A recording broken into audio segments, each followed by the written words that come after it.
The US just bombed Yemen's capital again. A fresh wave of attacks hit Sana'a on April 6th, as President Trump doubled down on his campaign against the Houthis. Civilian areas, crippled infrastructure, growing casualties. The US claims the pressure is working, that the Houthis could be pushed out of Yemen in weeks, but the reality may be far messier. The Houthis are being called the honey badgers of defiance, and some experts say this war won't end from the air alone. So what exactly happened in this latest round of strikes, and could it be the beginning of something much bigger? These strikes targeted the nation's capital of Sana'a, according to Yemen's Ministry of Health. All details about the bombings come from that ministry, which is currently run by the Houthis. The most recent strikes ripped through Yemen's capital, claims the ministry, hitting a home and wounding more than 20 people.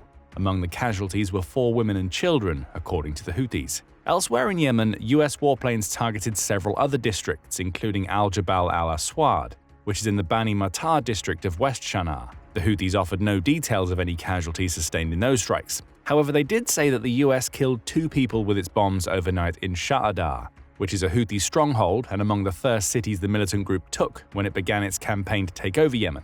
9 people were also supposedly injured in the Sha'adar strike, with the Houthis' Al-Mazirah satellite news station airing footage of a strike that appeared to collapse a 2-story residential building. AP News provided more details about the strikes, including what the US intended to hit with them. It said that a host of US airstrikes over the weekend killed at least 6 people in total, with the strike in Sana'a allegedly targeting a member of the Houthi leadership. It says the strike was part of what's being called a decapitation campaign, an effort to cut the Houthi leadership off at the head to force the rest of the group into scrambling for cover away from the overwhelming American attack. It also notes that the Houthis claim the airstrikes have killed 73 people so far. Of course, the Houthis don't say whether any of their leaders count among those 73, instead preferring to focus on civilian casualties in an effort to cast the US as the invading force that's devastating Yemen. President Trump says otherwise. Prior to these most recent weekend strikes, Trump posted black and white footage of an airstrike that he claimed targeted a gathering of Houthi rebels. These Houthis gathered for instructions on an attack, Trump declared on a Truth Social post. Oops, there will be no attacks by these Houthis. They will never sink our ships again. The 25-second clip appeared to show a group, which may have comprised of Houthis or could have simply been a gathering of Yemeni people, come together. In seconds, an explosion racks the group, leaving behind only 2 damaged trucks and a massive crater in the ground. Trump claimed the attack took out a group of Houthis. The Houthis say differently. Does the US take pride in such an act? Questioned Houthi spokesperson Yahya Shari. This was a tribal gathering that had nothing to do with your ships. You failed to hit any military targets, so you bombed civilians instead. We promise you the greatest defeat you will ever suffer.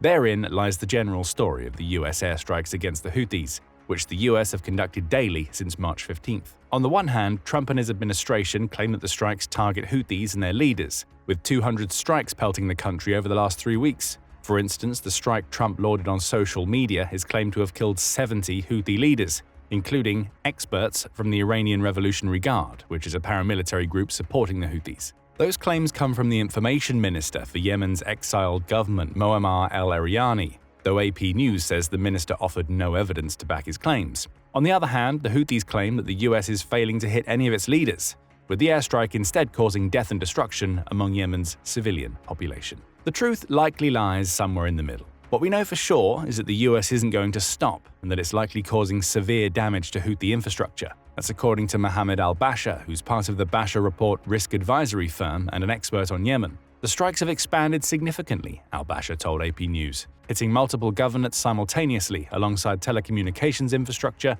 command nodes, properties tied to senior Houthi leadership, and previously untouched tunnel networks in mountainous areas. We've also seen direct targeting of Houthi force gatherings, indicating a more aggressive and evolving shift in the targeting strategy. In short, the US is hitting the Houthis harder than it ever has before. But why?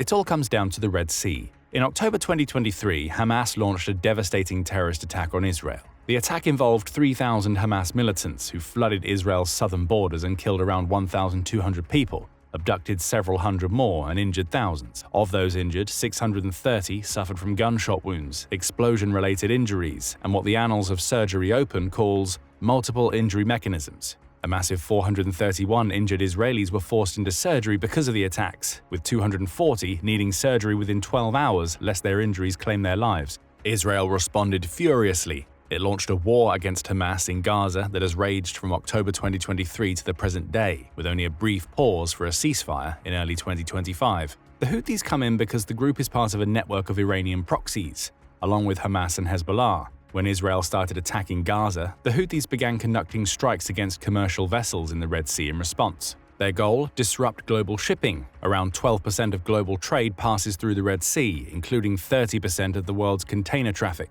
At least it did. Since the Houthis began their campaign in the vital waterway, around 70% of merchant shipping that previously used the Red Sea has abandoned the route. Now those ships take a much longer route around the southern tip of Africa to ensure their safety. Why? Since the onset of Israel's war in Gaza, the Houthis have launched almost 500 attacks on shipping, using missiles and drones to attack ships in the Red Sea and the nearby Gulf of Aden and the Arabian Sea. The Houthis claim they're only targeting vessels that have ties to Israel. The reality appears to be that any ship that dares sail through the Red Sea is a target for the militant group. Those strikes had already prompted a joint response between the US and UK crisis group that says the two countries combined to launch 931 airstrikes against the Houthis between January 2024 and January 2025. Those strikes stopped thanks to a truce in Gaza in the early months of 2025. However, that truce has broken down, resulting in the Houthis promising to relaunch their Red Sea assaults. This latest round of US airstrikes is the response to that Houthi promise. The strikes are more intense than any launched previously, and the US says the strikes are working. National Security Advisor Mike Waltz has made multiple claims that each airstrike takes out Houthi leaders, though he offers no specifics about the precise sites the US is targeting. "We've hit their headquarters," Waltz claims. "We've hit communications nodes, weapons factories, and even some of their over-the-water drone production facilities," claims the advisor, without offering any details on where these facilities are. The US has also taken out key Houthi leadership, including their head missileer, according to Waltz. CNN says that the US airstrikes may have taken out as many as 80 Houthi military officers, though the upper leadership of the group, including those in its military and political arms, appears to remain intact. If that's the case, the US may be failing in its decapitation strategy. Rather than destroying the Houthi leadership, it's instead hitting Houthi rank and file, and if the Houthi-controlled Yemeni health ministry is to be believed, multiple civilians. Regardless, the US is reported to have spent $1 billion in around 3 weeks of bombing in Yemen. But therein lies the problem. Despite the massive spending and US claims to have hit the Houthi leadership hard, the group remains defiant. That's the militant group's modus operandi, and it may be what leads to the US airstrikes falling apart. Journalist and senior fellow at the Washington Institute, Michael Knights, sums up the situation in a very different way to the US. To make the Houthi problem more palatable to the youth of a decade ago, I'm going to use a smash hit from YouTube from 2011, which to me is very modern, Knight posted to X back in January 2024. The Houthis are the honey badger of the Axis resistance. That's basically what you need to know. Knight uses the honey badger comparison because that particular animal is well known for its hardiness, survivability, and complete lack of fear. The analyst's point is that the US can hit the Houthis as hard as it wants. The group won't back down and possibly won't even be beaten by Trump's massive airstrikes. At best, it'll hide away, protecting its leaders until the US pressure relents. Then the group will emerge from the woodwork and continue its Red Sea campaign, in addition to its fighting in Yemen, as though nothing had ever happened. And if the Houthis don't hide away ready to fight another day, they'll fight even harder now that America's latest round of strikes is ongoing. At least that's according to the militant group itself. CNN reports that the Houthis' response to this latest round of US airstrikes is one of defiance. Before the latest weekend airstrikes, a Houthi spokesperson put a voice to these claims. "The dozens of airstrikes on Yemen will not deter the Yemeni armed forces from fulfilling their religious, moral, and humanitarian duties," claimed the spokesperson. Those words came amidst Houthi threats to not only continue their Red Sea campaign despite the US bombing, but to extend their range of targets to the United Arab Emirates, or UAE. Saudi Arabia, which also opposes the Houthis, also claims to have put its air defenses on high alert to deal with any Houthi airstrikes that may come over the border it shares with Yemen. Far from being cowed into submission, it appears the latest round of strikes is only pushing the Houthis to fight harder. And that leads us to an obvious question: what happens next? For a start, the US may eventually be pushed into a re-evaluation of its airstrike tactics. Those aerial assaults have certainly proven effective. That's according to Knights. He claims he suspects that the militant group have lost a lot of drone manufacturing capability, and there does seem to be more effective interdiction of resupply shipments coming via the sea and via Oman, so the Houthis are not comfortable. The problem, Knights said, is that discomfort isn't enough to stop the Houthis. He says that the group is inured to being at war with a first world military, essentially meaning it has been there and done that when fighting groups that are much more powerful. Flying Penguin, which is an information security blog, is even more damning in its assessment of the US airstrikes. It calls the $1 billion campaign the US has waged against the Houthis so far one of the most inefficient military campaigns in history, with little to no results of any significance. Worse yet, the blog claims that history shows us that concerted air campaigns, like what we're seeing in Yemen right now, almost always suffer from the law of diminishing returns. It points to Vietnam, where the US dropped more bombs than it did during World War II, only to fail to break the Viet Cong's will. Similar failures were seen in Korea, the blog claims, where US bombing simply forced the enemy underground. The US couldn't airstrike its way to victory or stability in Iraq or Afghanistan either, says the blog, with the point seeming to be that airstrikes can cause damage to a point. But something more will be needed to clear the Houthi threat in Yemen. What does that something have to be? A focus on the Houthis' extensive smuggling network may provide the answer. CNN notes that the Houthis' high survivability is aided in large part by a massive smuggling network that delivers missile and drone parts, along with other equipment to its bases in Yemen. That network equips the Houthis well.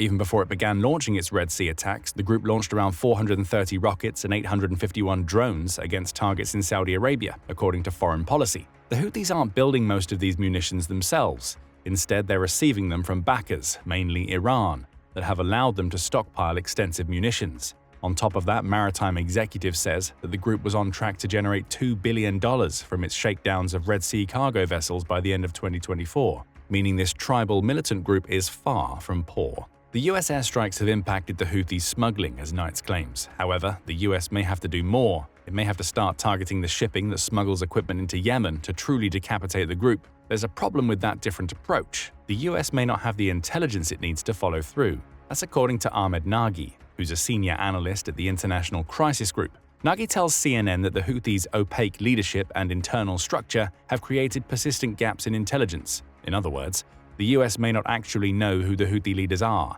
despite Mike Waltz's claims that the US airstrikes have taken out many of them. It may not even know enough about how the Houthis govern themselves to guarantee that taking out the group's leaders right now will have any impact on the long-term efforts of the militant group. Chances are that the Houthis will try to weather this campaign as it has in the past, before resuming their smuggling and Red Sea operations once the US relents. If that's the case, we have to ask another question. What is the US endgame in all of this? The Trump administration appears to be gunning for the complete destruction of the Houthis, but if that's the case, airstrikes alone may not be enough, as Yemen expert Elizabeth Kendall tells CNN. The Houthis have been bombed tens of thousands of times over the past decade and remain undeterred. So one is left thinking that the bombing is largely performative. Let's show the world, we'll do it because we can. If the US is truly serious about getting rid of the Houthis, Kendall says it has to do more. The best way to end them permanently is to overthrow them, remove them from the capital, remove them from the Red Sea coast. Nagy agrees, stating, "This approach failed under the Biden administration and is unlikely to succeed under the Trump administration," when referring to the airstrikes. The alternative to the airstrikes is simple: a ground offensive. That's the only way the US could guarantee that the Houthis are pushed out of Yemen. And on the surface, that sort of offensive could easily play out in America's favor. That's not to say the Houthis would be a pushover on the ground, far from it. The group was believed to have around 200,000 members back in 2020. And it's possible that the US airstrikes in 2024 and 25 have aided its recruitment efforts. The Houthis also have the benefit of knowing Yemen better than the US forces could ever hope to, especially its mountainous regions that have networks of tunnels dotted throughout them that could help the Houthis launch a campaign of guerrilla warfare against the US. However, on the sheer firepower front, the Houthis would wilt in the face of a US ground force. The US military has 1.328 million active personnel, along with almost 800,000 reserves. Global Firepower says that around 1.4 million of those active and reserve personnel are members of the US Army, which would be the main ground force sent to Yemen. So the US can send 7 times the number of troops into Yemen that the Houthis can count among their numbers. Add to this over 390,000 military vehicles and several thousand units of artillery, all combined with the naval and aerial power the US brings to the fight, and the US should be able to destroy the Houthis in a ground assault. CNN says that it's unlikely that the US would put any troops on the ground, perhaps beyond some special forces groups to help it conduct its airstrikes. Knight says that it's also possible that the US might provide the Yemeni government forces with a bit of logistics and certain key munitions. However, those forces have already lost Yemen's capital to the Houthis, and questions remain how effective they could be against them even with support from the US and possibly Saudi Arabia and the UAE. We also can't forget that the US has tried to fight against these types of militant groups before. We saw it with the Taliban and Al-Qaeda in Iraq and Afghanistan. And if the latter is any indication, a ground assault against the Houthis would not be a simple case of overwhelming the group with force. The US was forced to withdraw from Afghanistan after nearly 2 decades of war, allowing the Taliban to rise back up in the country. Could the same happen if the US launched a ground campaign against the Houthis in Yemen? It's possible, perhaps even likely. So the US is likely to stick with its strategy of constant and overwhelming airstrikes. And there is one indication that that may even work this time. Who provides that indication? Iran. The country that has supported the Houthis throughout its Yemeni and Red Sea campaigns appears to be backing away from the group amidst bombing threats from the United States. That's according to an unnamed Iranian official who told The Telegraph on April 3rd that every meeting Iran's leadership holds is dominated by discussions about Trump, and none of the regional groups we previously supported are being discussed. The official added, "The view here is that the Houthis will not be able to survive and are living their final months or even days, so there's no point in keeping them on our list." If that's the case, the US may have succeeded in cutting off the Houthis' smuggling and supply networks through its threats against Iran. And without those supplies, the Houthis won't be able to launch their Red Sea assaults. Does that mean the group will be eradicated? It seems unlikely, given its reputation as the honey badger of the Middle East. Still, the latest round of airstrikes shows us that the US isn't going to relent anytime soon. But what do you think about the US and its approach to the Houthi problem? Are the airstrikes as impactful as the Trump administration claims? Will a follow-up campaign in Yemen be needed to get rid of the Houthis once and for all? Let us know your thoughts in the comments, and remember to subscribe to The Military Show for more commentary on the emerging Middle East situation. Now go and check out Iran abandons Houthis as US bombs rain down, or click this other video instead.